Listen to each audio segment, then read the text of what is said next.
Si vous voulez savoir ce que c'est que la loose, écoutez maintenant Pierre et Manuel. Salut David. Salut tout le monde. C'est le dernier jour des vacances. Oulala, les enfants vont rentrer de chez leurs grands-parents.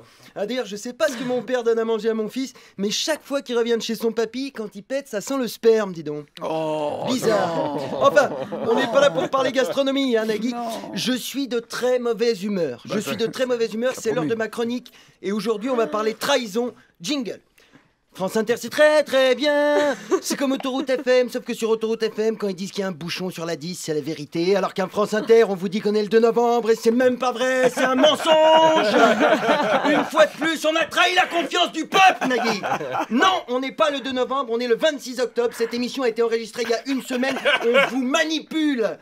On vaut pas mieux qu'un ostéopathe. Gna gna gna gna gna.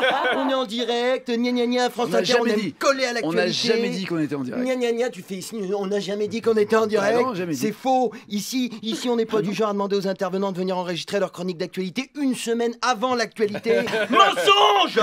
On ment aux Français, j'ai l'impression de participer à un conseil des ministres. Comment est-ce que vous voulez que je fasse mon travail dans ces conditions? J'ai une semaine de retard, Nagui. Je vous jure que si je suis enceinte, je demande une pension alimentaire à Mathieu Gallet. En fait, je viens du passé. J'ai l'impression d'être Alain Juppé. Non mais, sérieusement, pour l'instant, tout va bien. C'est pas si grave d'être en différé, mais imaginez qu'entre l'enregistrement et la diffusion de l'émission, il y a un connard qui se fasse exploser dans une école en tuant des dizaines d'enfants.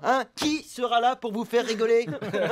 Qui sera là pour dire « Oh là là, vous avez vu, les terroristes, ils sont de plus en plus intelligents. Maintenant, ils sautent des classes. » Qui sera là pour faire des blagues sur les bulletins?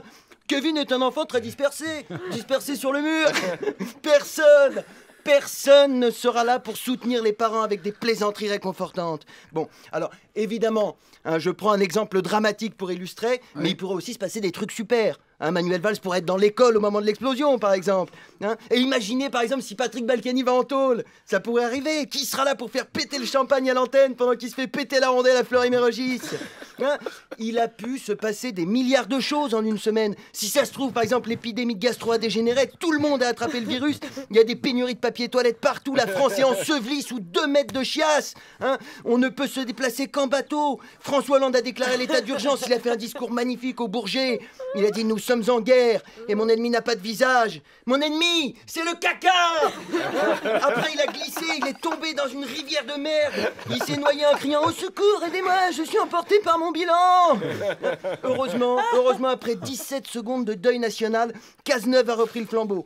Maintenant, les gens qui se lavent pas les mains avant de manger des cacahuètes sont fichés S. Et les Républicains vont encore plus loin. Ils veulent retirer la nationalité à tous ceux qui pètent dans le métro. On est à 2 doigts de la guerre civile. 2 doigts. Il y a un groupuscule terroriste qui sème la panique parce qu'ils tirent pas la chasse. On les appelle Daesh. Ils ont des recruteurs partout. Ils ont infiltré le réseau des dames pipi. Quand ils trouvent des infidèles qui chient dur, ils les envoient s'entraîner en Inde. Ils les obligent à boire l'eau du robinet. Avec des méthodes comme ça, le Bataclan, il aurait fallu plus d'1 an pour le nettoyer. Je vous le dis, on ne peut pas se permettre de faire des émissions en différé. En une semaine, le monde peut basculer. D'ailleurs, si ça se trouve, à l'heure où vous m'écoutez, Nagui a prêté allégeance à Daesh, ou pire, Al-Qaïda, on ne sait pas. Du coup, l'émission a été supprimée, ils diffusent même pas ce que je suis en train de vous lire. En fait, cette chronique n'existe peut-être pas, Et c'est pas plus mal. Merci de m'avoir écouté. Bravo. La bande originale avec Nagui. Comment il pense à tout ça? Mais je préfère pas savoir.